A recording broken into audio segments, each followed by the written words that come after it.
Welcome back, everyone. For our Season 2 finale, we're diving deep into a topic that never seems to fade from the headlines, the JFK assassination.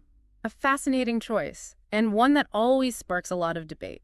Yeah, it's like everyone has an opinion, a theory, and you sent me this stack of articles from the Kennedy Assassination Chronicles, Oh, excellent source. and they really get into the weeds. Well, there are so many layers to uncover. You've got the official narrative, the eyewitness accounts, and then the whole world of conspiracy theories. Exactly, and that's what we're going to try and unpack today, or at least some of it.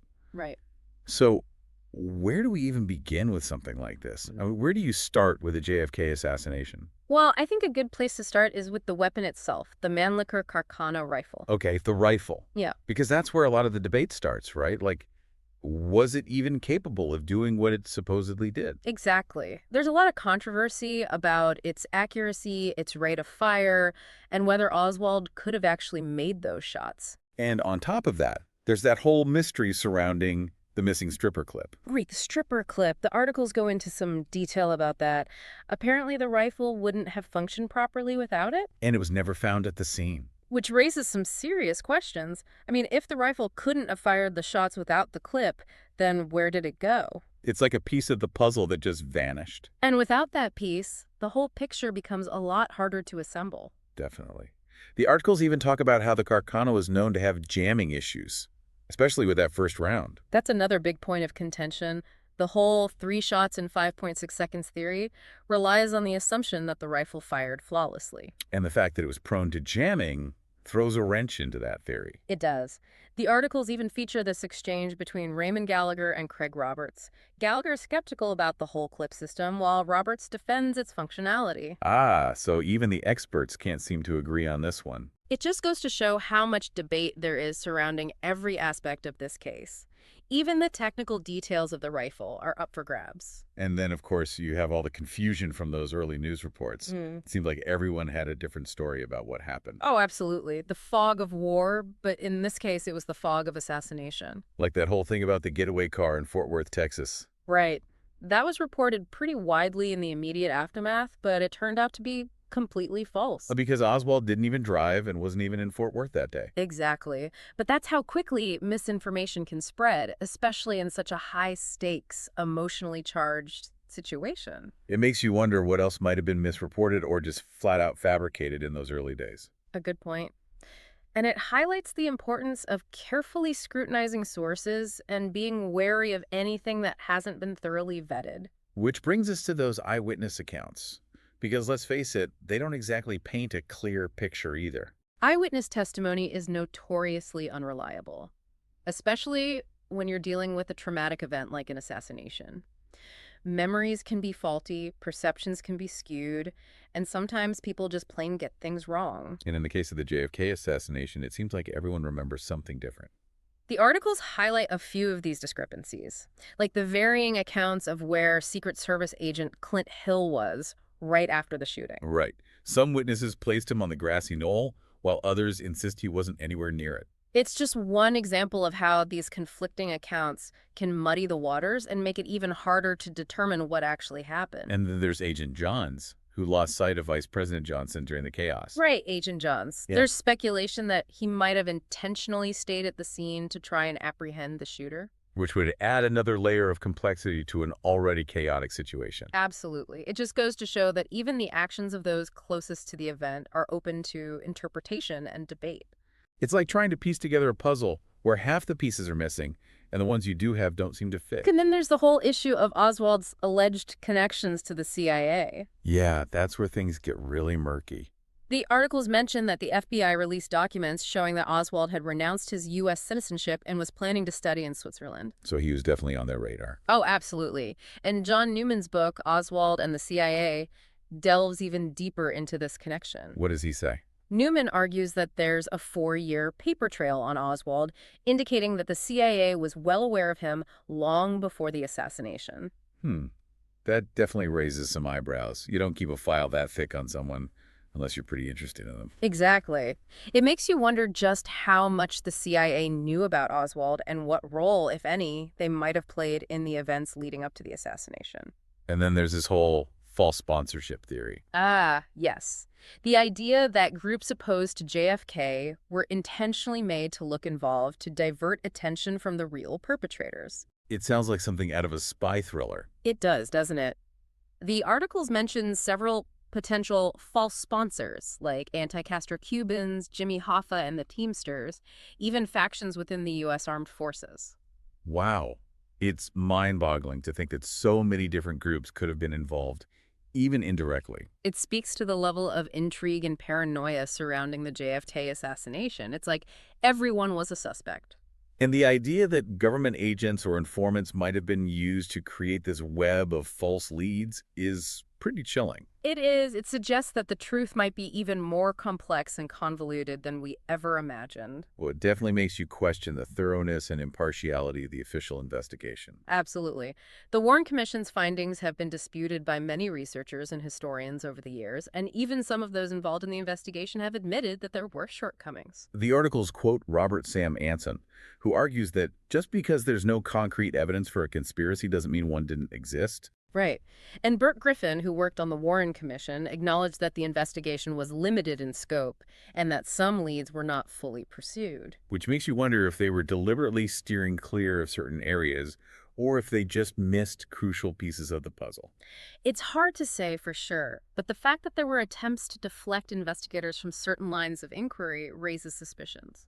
Like maybe someone was trying to hide something. Exactly. And that's what keeps people digging, keeps them searching for answers all these years later. There's a sense that the full truth about the JFK assassination has yet to be revealed. Well, on that note, I think we've covered a lot of ground in this first part of our deep dive. We've talked about the rifle, the chaotic news reports, the conflicting eyewitness accounts, and those tantalizing hints of CIA involvement and possible false sponsors. We've only just scratched the surface. But it's clear that there's much more to uncover, more layers to peel back. Oh, absolutely. And we've got plenty more to discuss in the next part of our deep dive. So stay tuned. Okay, so we've talked about the rifle, Oswald, those early news reports, and the eyewitness accounts. Where do we go from here? Well, one of the most controversial aspects of the whole JFK assassination is the single bullet theory. Oh yeah, the magic bullet. Right. The idea that one bullet could have caused all the wounds to both JFK and Governor Connolly. It seems pretty far-fetched when you look at the diagrams and the supposed trajectory of the bullet. It does. And the articles highlight a number of problems with the single bullet theory. For one thing, there's the issue of the missing snipper clip. Right, we talked about that earlier. If the rifle wasn't functioning properly without the clip, how could it have fired that magic bullet with such precision? Exactly. And then there's the fact that the Carcano was known to have jamming issues. Especially with that first round. Right, which makes the whole idea of Oswald firing off 3 shots in such rapid succession even more unlikely. It's like they're asking us to believe in a bullet that defies the laws of physics. And the articles point out that there are discrepancies in the initial reports about the shooting. Some of them don't even mention the stripper clip. So are we supposed to believe that this crucial piece of evidence just magically disappeared? It raises questions about whether the scene was properly secured and whether evidence might have been mishandled. Or even tampered with. It's a scary thought, but it's hard not to go there when you see so many inconsistencies and unanswered questions. And speaking of things that are hard to explain, let's talk about the Zapruder film. Ah, yes, the Zapruder film, the most famous home movie in history. It's a crucial piece of evidence, but even it is surrounded by controversy. What kind of controversy? Well, for one thing, there are claims that some frames are missing or that the film has been altered. Like someone was trying to hide something? Possibly. And the articles mention that the Assassination Records Review Board had to fight to acquire the film and make it available to the public. Wow. It makes you wonder why there would be so much resistance to releasing such an important piece of evidence. It does. But even with all the controversy, there are researchers who believe the Zapruder film is authentic. The articles mention a technical report by Raleigh Zavada, who seems to think it's the real deal. Right. But even if it's authentic, the Zapruder film is still open to interpretation. People see what they want to see in it, depending on their own beliefs about the assassination. It's almost like a Rorschach test for conspiracy theories. Exactly. But the fact that the film exists at all is remarkable. It provides a unique window into those fateful moments in Dallas. And it keeps people talking, keeps them debating, keeps them searching for answers, which is something that all these articles from the Kennedy Assassination Chronicles seem to do. They raise more questions than they answer. And that's not necessarily a bad thing. Sometimes the questions are more important than the answers. because they force us to think critically, to challenge assumptions, and to grapple with the complexities of history. Exactly. The JFK assassination is a case that refuses to be closed. And that's part of what makes it so fascinating. It's a reminder that the past is never truly settled, that there are always new perspectives to consider, and that the search for truth is an ongoing process. And that's a journey worth taking, even if the destination remains elusive. You know, it's amazing how these articles don't shy away from the really controversial stuff. Like, they even touch on that theory about there being two Oswalds. Ah, yes, the two Oswalds theory. It's a pretty fringe idea. It is, but it's out there. And these Chronicles articles lay it all out there. You know, they don't just stick to the official narrative. That's one of the things I appreciate about them. They present a range of perspectives, even those that are highly speculative. Right. It's like they're saying, here's all the information, make up your own mind. Exactly. They encourage critical thinking, which is so important when dealing with a topic like this. Because, let's face it, there's a lot of misinformation and disinformation swirling around the JFK assassination. It's like a minefield out there. It is. And it's easy to get caught up in conspiracy theories, especially when you're dealing with an event that has so many unanswered questions. So how do we, as readers, as researchers, how do we know what to believe? That's the million-dollar question, isn't it? And there's no easy answer. But I think a good starting point is to be skeptical of everything. Skeptical of everything, even the official reports. Especially the official reports. I mean, look at the Warren Commission's findings. They've been challenged and debunked by countless researchers over the years. So what are we supposed to do? Throw out everything and start from scratch? Not necessarily, but we need to approach all information with a critical eye. Question everything. Look for inconsistencies, look for motives, and always consider alternative explanations. It's like being a detective. It is. You have to gather all the evidence, weigh it carefully, and then draw your own conclusions. And be prepared to be wrong. Absolutely. The search for truth is an ongoing process.